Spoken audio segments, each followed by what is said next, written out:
At 8:47 a.m. on November 12, 1985, a man in a grey suit handed his boarding pass to a gate agent at JFK International Airport and took 3 steps toward the jetway before 6 FBI agents surrounded him with guns drawn. His name was Edward Garrett. He was a Department of Defense analyst, a father of 2, and for the past 4 months, a spy for the Soviet Union. The briefcase in his hand contained a forged passport and enough evidence to send him to prison for life. The flight he was about to board would have taken him to Vienna, then Prague, then Moscow, for a permanent exile behind the Iron Curtain. His wife was at home in Virginia, making breakfast. His handlers in Soviet intelligence were waiting for him in Europe. And the FBI had been watching every move he'd made for 19 days. What happened in the next 60 seconds would destroy a family and expose one of the most brazen Cold War defection attempts ever attempted on American soil. But the real question, the one that would haunt investigators for months, was how an ordinary government employee with a mortgage and a security clearance had convinced himself he could walk onto an international flight carrying classified secrets and just simply disappear. Edward Garrett was 41 years old. He had worked for the Department of Defense for 16 years, most recently in the Strategic Defense Analysis Division, a unit responsible for reviewing classified military assessments and preparing briefings for senior officials. His personnel file described him as meticulous, reliable, and unremarkable. He had 2 children, a wife named Patricia, who taught elementary school, and a split-level house in Arlington that he'd bought in 1978.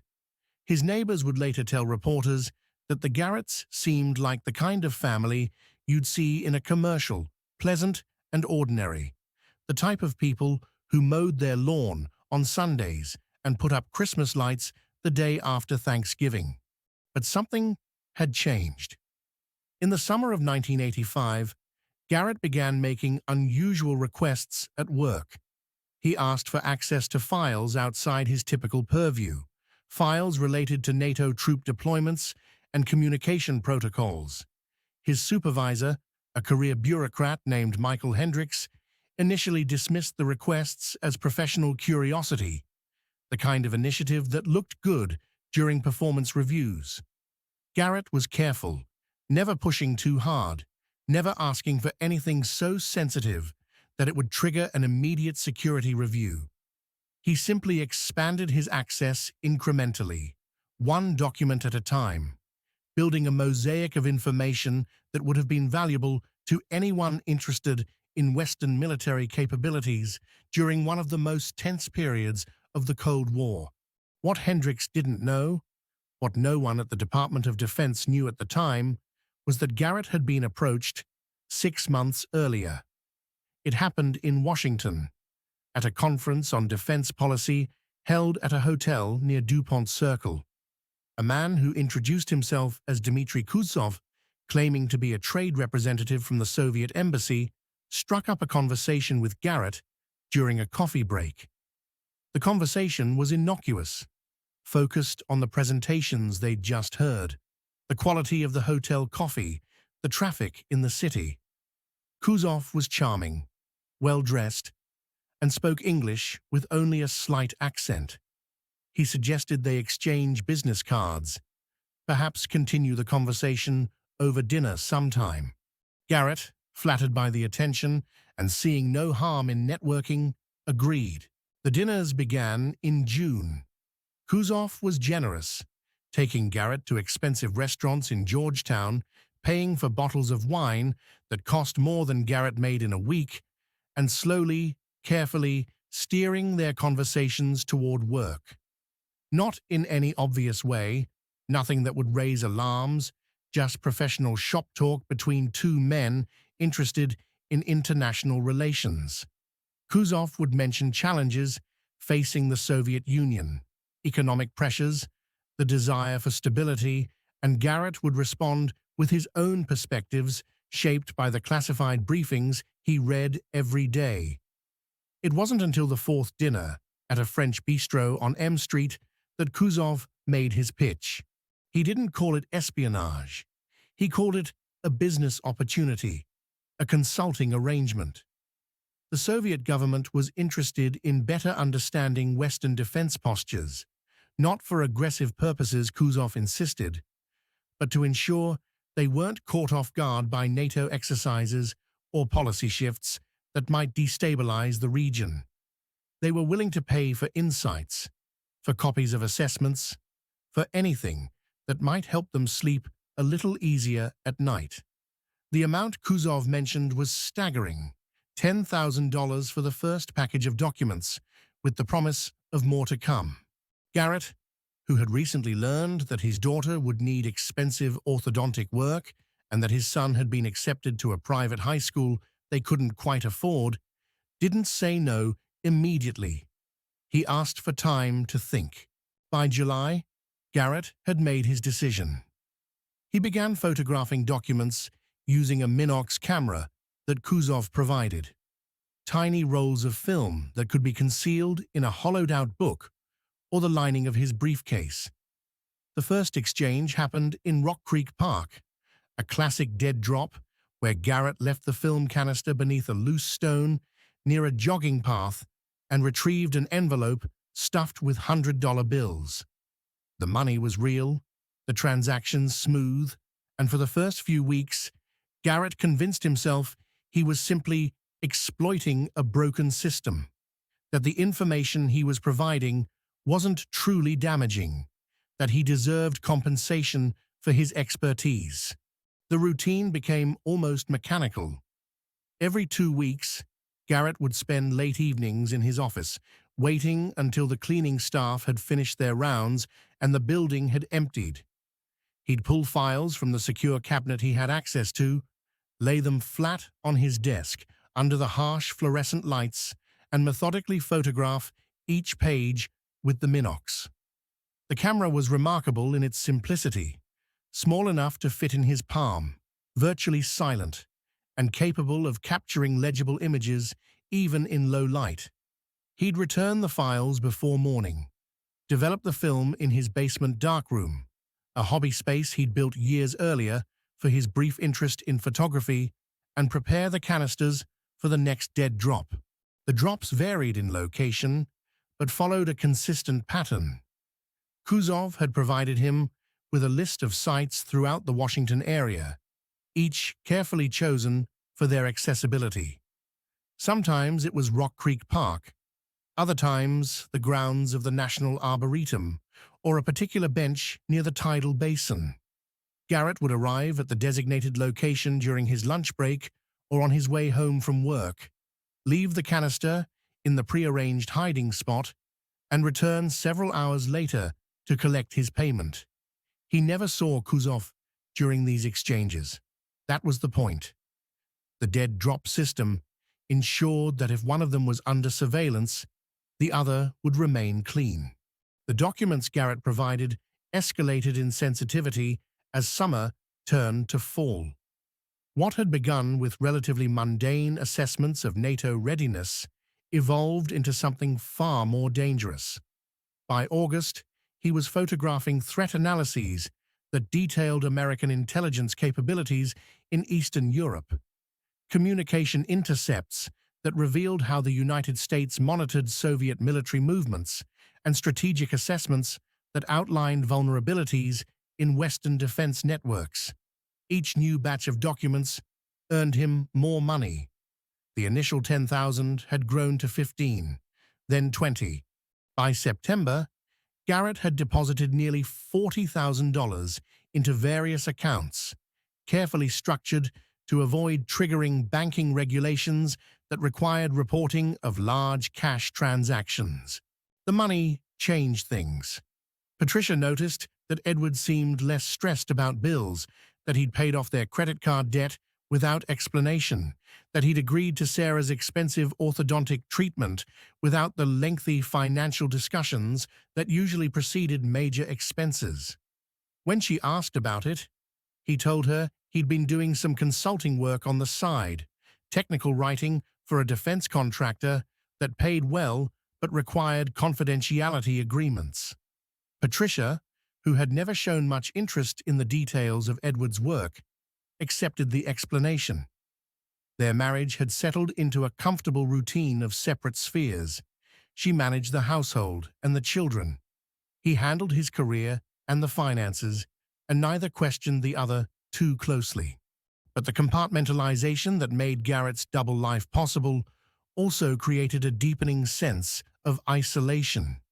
He couldn't share the truth with anyone, couldn't talk about the constant low-grade anxiety that accompanied every dead drop, every photographed document, every envelope of cash hidden in his basement. He began drinking more, a glass of scotch after dinner, turning into 2 or 3, a way to quiet the voice in his head that occasionally whispered that what he was doing would eventually catch up with him. He told himself it was temporary, that he'd do this for another few months, build up enough savings to secure his family's future, and then find a way to extricate himself from the arrangement. Kuzov had other plans. In late September, during one of their increasingly rare face-to-face meetings at a restaurant in Alexandria, the Soviet handler's demeanor shifted. The warm collegiality that had characterized their earlier interactions gave way to something more businesslike, more insistent. Kuzov explained that the information Garrett had been providing was valuable, that it had been well received in Moscow, but that there were concerns about sustainability. American counterintelligence was always watching, always looking for patterns, and while they'd been careful, nothing was foolproof. Kuzov suggested that Garrett begin thinking about long-term arrangements, about what would happen if his activities were discovered, about whether he'd considered the possibility of relocating to somewhere safer. The word relocation hung in the air between them. Garrett understood what Kuzov was suggesting. If the FBI ever got wind of what he was doing, if his access to classified information was suddenly revoked, or if agents showed up at his office with questions, he would need an exit strategy. Kuzov painted an appealing picture: a comfortable life in Moscow, work as a consultant for Soviet defense agencies, an apartment in a good neighborhood, and protection from American prosecution. The Soviet Union took care of people who helped them, Kuzov assured him, and they had a particular interest in ensuring that valuable assets like Garrett didn't end up in American prisons. Garrett left that dinner feeling unsettled. What had begun as a transaction, documents for money, was evolving into something more permanent and more dangerous. He was no longer just selling secrets. He was being positioned as someone who might need to defect, to abandon his country and his life and disappear behind the Iron Curtain. The idea seemed absurd when he thought about it clearly. He had a family, a career, a house in the suburbs, but it also felt inevitable, as if the moment he'd accepted that first envelope of cash, he'd set in motion a series of events he could no longer control. October brought an escalation he hadn't anticipated. During a dead drop in early October, Garrett retrieved his payment and found an additional item in the hiding spot, a small envelope containing a forged passport. The document identified him as Robert Mitchell, complete with his photograph, a fabricated birth date, and entry stamps suggesting recent travel to Western Europe. There was also a note, handwritten in Kuzov's neat script, instructing him to keep the passport in a secure location and to memorize the details of his new identity. The note ended with a single line that sent a chill through Garrett. "You may need this sooner than you think." The passport forced Garrett to confront what he'd been avoiding. This wasn't a temporary arrangement that he could walk away from whenever he chose. The Soviets were preparing for contingencies, building infrastructure for his potential defection, and the existence of that forged document meant they viewed him as someone worth extracting if necessary. Garrett hid the passport in the basement, tucked inside a box of old tax returns where Patricia would never think to look, and tried to continue as if nothing had changed. But everything had changed. Garrett started noticing things he'd previously overlooked. Cars that seemed to follow the same route he took to work. A man in a grey jacket who appeared at the coffee shop near his office 3 days in a row. The sense that someone was watching him even when he couldn't identify who or where. He told himself it was paranoia, that the stress of maintaining his secret was making him see threats that didn't exist. But the feeling persisted. He became hypervigilant, checking his rearview mirror constantly, varying his routes, looking for signs of surveillance. The FBI's interest in Garrett had begun in early October, shortly after they received the tip from the KGB Defector. The Defector, whose identity was known only to a handful of senior officials, had provided a detailed list of active Soviet intelligence operations in the United States, including the names of several American citizens who were cooperating with KGB handlers. Garrett's name appeared alongside his job title, a description of the types of documents he had access to, and most damningly, the code name the Soviets had assigned him, Nightfall.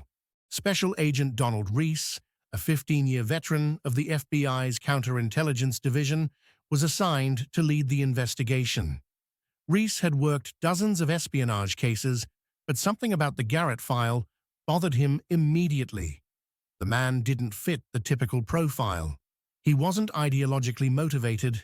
There was no indication he harbored pro-Soviet sympathies or resentment toward American policy. He wasn't a foreign national with divided loyalties.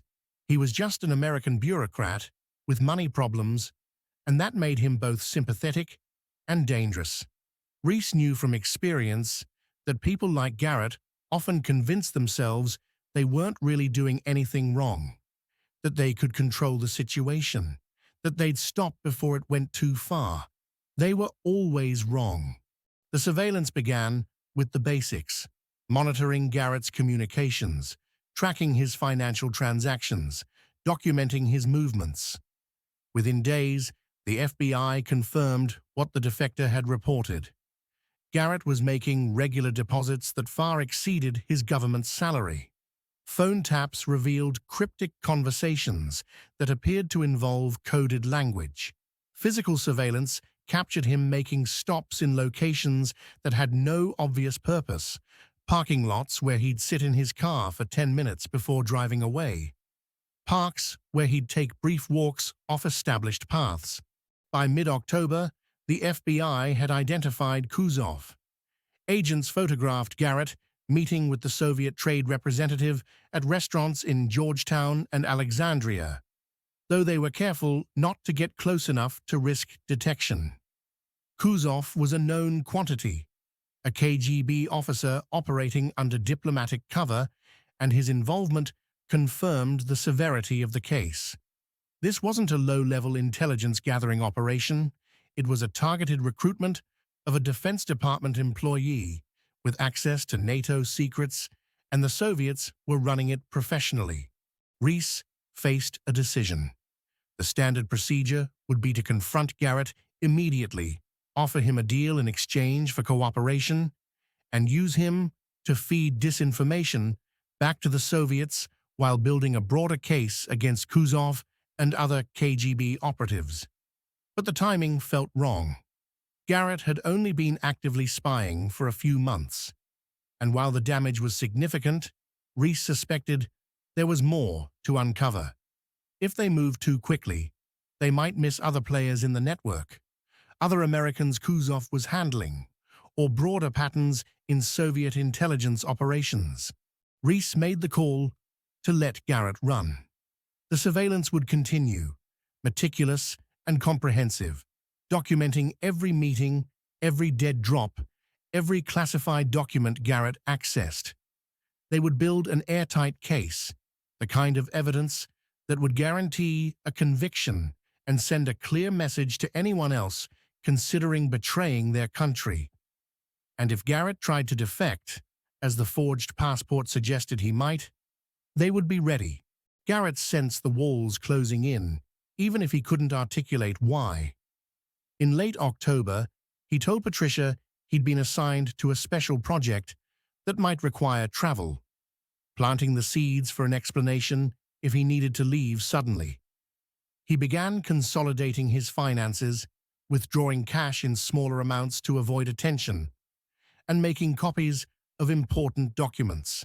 He also started spending more time in his basement, ostensibly working on household projects, but actually organizing the materials he'd need if he had to disappear. The forged passport, several $1,000s in cash, contact information for Kuzov, and a detailed plan for reaching Vienna and then Moscow. The conversations with Kuzov took on an urgent tone in early November. During a meeting at a hotel bar near the airport, Kuzov informed Garrett that Moscow was concerned about his security. There had been increased FBI activity around Soviet diplomatic personnel, nothing specific, but enough to warrant caution. Kuzov suggested that Garrett consider taking a vacation, perhaps to Europe, sometime in the next few weeks. He provided a plane ticket, already purchased under the Robert Mitchell identity, scheduled to depart from JFK on November 12th. The routing was straightforward: Vienna, then Prague, then Moscow. Once Garrett was in Vienna, he would be met by Soviet intelligence officers who would facilitate his onward travel. Garrett took the ticket, studied the itinerary, and felt the finality of what was being proposed settle over him. This was no longer theoretical. If he boarded that flight, if he followed through with the plan Kuzov had laid out, there would be no coming back. He would be leaving behind everything: his wife, his children, his career, his country. He would spend the rest of his life in Moscow, working for the people he'd been spying for, living under their protection and their control. The thought terrified him, but so did the alternative. If the FBI was closing in, if they had evidence of what he'd done, he was looking at decades in prison, the destruction of his family, and national humiliation. He made his choice on November 10th, 2 days before the scheduled flight. He would go through with it. He told Patricia he had to go to New York for an emergency meeting with Defense Department officials, a last-minute crisis that required his expertise. He packed 2 suitcases, more than he'd need for a business trip, but not so much that it would raise immediate suspicion, and included clothing, toiletries, and personal items he'd want for a longer stay. He withdrew $15,000 from their savings account, explaining to Patricia that he needed it for some unspecified business expense that would be reimbursed later. The night of November 11th, Garrett did not sleep. He lay in bed next to Patricia, listening to her breathing, thinking about his children asleep down the hall, and wondering if he was making the right decision.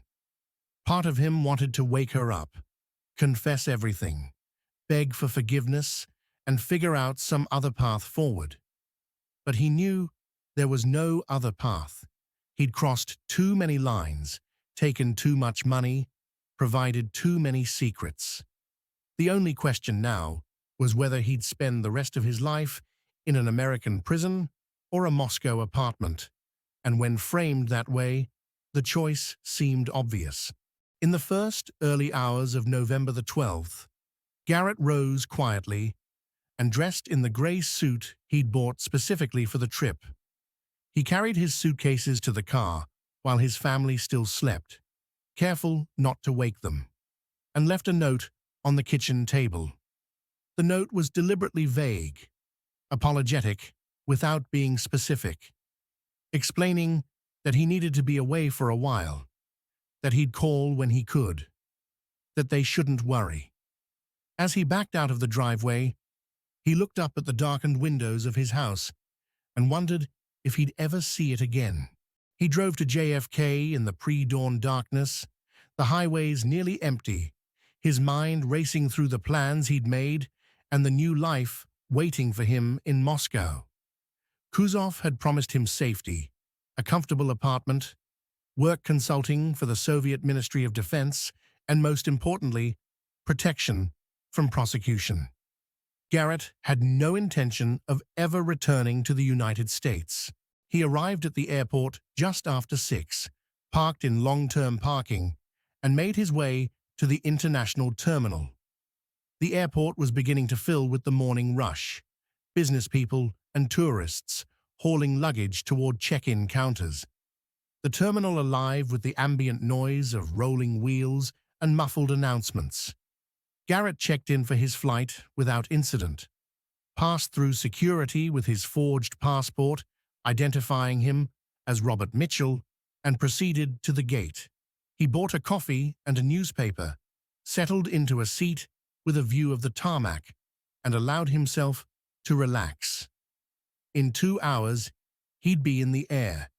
In 12 hours, he'd be beyond the reach of American law. But the FBI had other plans. Special Agent Donald Reese, the lead investigator on the case, had positioned his team throughout the terminal. 2 agents sat near the gate, dressed as travelers, their eyes hidden behind newspapers. 2 more stood near the jetway entrance, posing as airline employees. Reese himself waited in a security office with airport police, monitoring radio communications and waiting for confirmation that Garrett had reached the gate. The arrest warrant had been signed the previous evening by a federal judge in Manhattan, and Reese had coordinated with the U.S. Attorney's Office to ensure the charges were airtight. Unauthorized disclosure of classified information and conspiracy to commit espionage. At 8:47, boarding began for Flight 447. Garrett stood, gathered his belongings, and joined the line. He handed his boarding pass to the gate agent, who scanned it and smiled, wishing him a pleasant flight. He took 3 steps toward the jetway, and that's when Agent Reese gave the signal. The arrest happened in seconds. 6 FBI agents emerged from the crowd with guns drawn, moving with practiced efficiency, positioning themselves on either side of Garrett before he could react. One agent, a tall man with close-cropped hair, spoke quietly but firmly, identifying himself as FBI and instructing Garrett not to move. The other agent reached for Garrett's briefcase, which he released without resistance. Garrett's face, according to witnesses, went pale. His mouth opened as if to speak, but no words came. The gate area, which had been buzzing with the noise of travelers preparing to board, fell suddenly quiet as people turned to watch. Reese approached, displaying his badge and reading Garrett his rights in a voice that carried across the terminal. Other passengers, confused and alarmed, backed away, creating a semicircle of empty space around the arrest. Children asked their parents what was happening. Airport security moved quickly to clear the area, escorting Garrett through a service corridor and away from public view. The other passengers on Flight 447 were delayed for nearly an hour as FBI agents searched the plane for any additional materials Garrett might have hidden, though none were found. His briefcase contained the forged passport, cash, and a leather-bound notebook filled with handwritten notes, codes, and contact information that would take intelligence analysts weeks to fully decipher. Patricia Garrett learned of her husband's arrest from FBI agents who arrived at her home in Arlington around noon on November 12th. They were professional but direct, informing her that Edward had been taken into custody. Patricia, according to her later statements, initially refused to believe them. She insisted there had been a mistake, that Edward was a loyal American, that whatever the FBI thought they had found was a misunderstanding. It wasn't until she saw her husband later that the reality began to settle in. She would file for divorce 6 months later. The investigation into Garrett's activities expanded rapidly. FBI agents executed search warrants at his home and office, seizing boxes of documents, personal files, and financial records. What they discovered painted a picture of a man who had been living two lives. Bank statements showed deposits totaling nearly $60,000 over the course of 4 months, far more than his government salary could explain. Hidden in the basement of his home, agents found a second Minox camera, additional rolls of unexposed film, and a notebook containing detailed instructions on communication protocols and dead drop locations.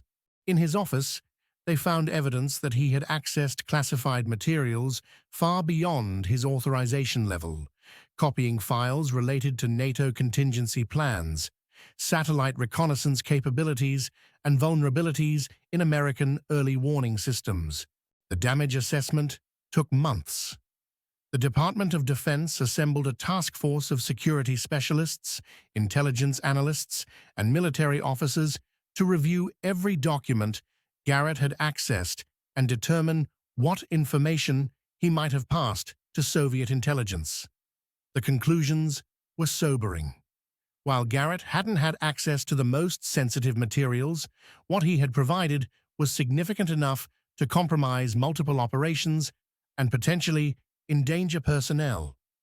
NATO exercises scheduled for the following year had to be reconfigured.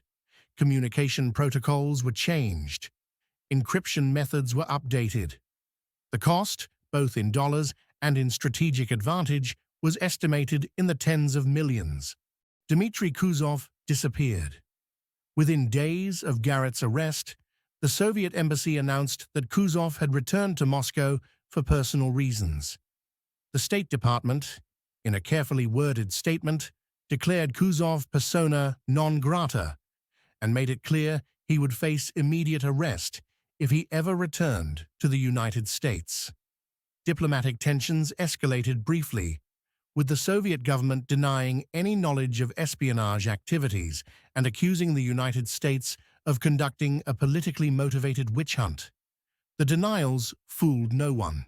Intelligence agencies on both sides understood the game being played, and within weeks, several American diplomats stationed in Moscow were quietly asked to leave the country in what was widely understood as retaliation.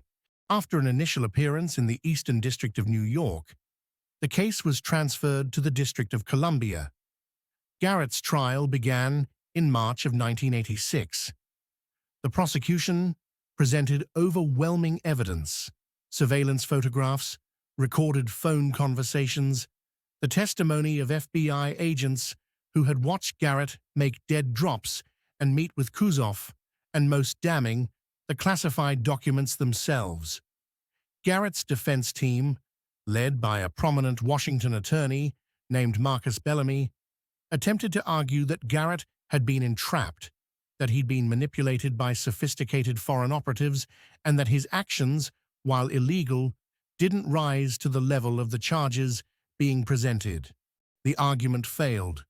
The jury, composed of 12 ordinary citizens from the Washington area, deliberated for less than 6 hours before returning guilty verdicts on all counts.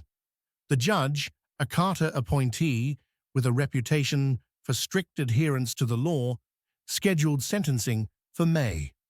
Legal experts predicted Garrett would receive a substantial prison term, possibly life, given the severity of the charges and the political climate surrounding espionage cases in the mid-1980s.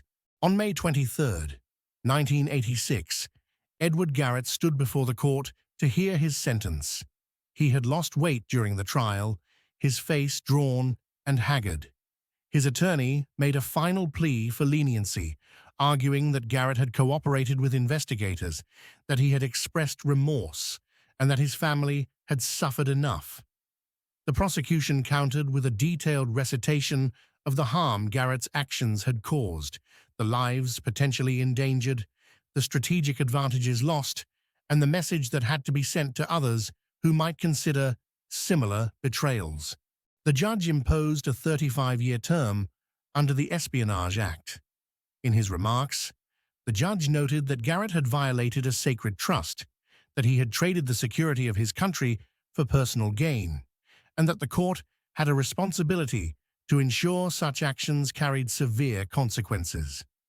Garrett, who had remained stoic throughout most of the trial, lowered his head as the sentence was read. He was remanded to custody immediately and transferred to a maximum security facility in Pennsylvania, where he would spend the next 3.5 decades of his life. For Patricia Garrett and her children, the aftermath was devastating. They became pariahs in their community. Neighbors who had once been friendly now crossed the street to avoid them. Patricia eventually sold the house in Arlington and moved with Sarah and Michael to a small town in upstate New York, where they lived under her maiden name and tried to rebuild their lives away from the spotlight. Sarah would later write about growing up as the daughter of a convicted spy, describing the shame, the anger, and the slow process of coming to terms with what her father had done. Michael, by contrast, refused all interview requests and lived quietly, working as an accountant in a firm that had no idea about his family history. Years later, after the collapse of the Soviet Union, some of the documents related to Garrett's case were declassified. They revealed that the FBI had been even more concerned than they first acknowledged. Internal memos described Garrett as part of a broader pattern, one of several dozen Americans who had been approached by Soviet intelligence services during the mid-1980s, and while most had reported the contacts as required, a handful, like Garrett, had agreed to cooperate. The documents also confirmed that the tip which led to Garrett's surveillance had come from a KGB defector who had provided the FBI with extensive information about ongoing operations, a defector whose identity remains classified to this day. Edward Garrett served his sentence quietly. He was not a model prisoner, but neither was he particularly troublesome. He worked in the prison library, kept to himself, and rarely received visitors. Patricia never came, and his children visited only a handful of times in the first few years, visits that became increasingly strained and eventually stopped altogether. Garrett reportedly spent much of his time reading, working his way through books on history, philosophy, and political theory, perhaps trying to understand the choices he'd made or simply passing the time in a life that had effectively ended the moment FBI agents placed handcuffs on his wrists at JFK. He was released in September of 2021, at the age of 77. By that point, the Cold War was a distant memory, and the Soviet Union had been gone for 3 decades. The world Garrett re-entered bore little resemblance to the one he'd left. He moved into a halfway house in Pennsylvania, worked briefly at a warehouse loading trucks, and lived mostly on Social Security. He gave no interviews, issued no statements, and made no attempts to contact his ex-wife or children, who had made it clear they wanted no relationship with him. The Garrett case remains a footnote in Cold War history, overshadowed by more dramatic espionage stories involving higher-ranking officials and more damaging breaches. But for those who study counterintelligence, it serves as a reminder that betrayal often comes from unexpected places, that ordinary people facing ordinary problems can make extraordinarily bad decisions, and that the price of those decisions can last a lifetime. The man in the gray suit who walked through JFK on that cold November morning in 1985 believed he was walking toward freedom. Instead, he was walking toward the end of everything he'd known. And by the time he realized his mistake, it was far too late to turn back.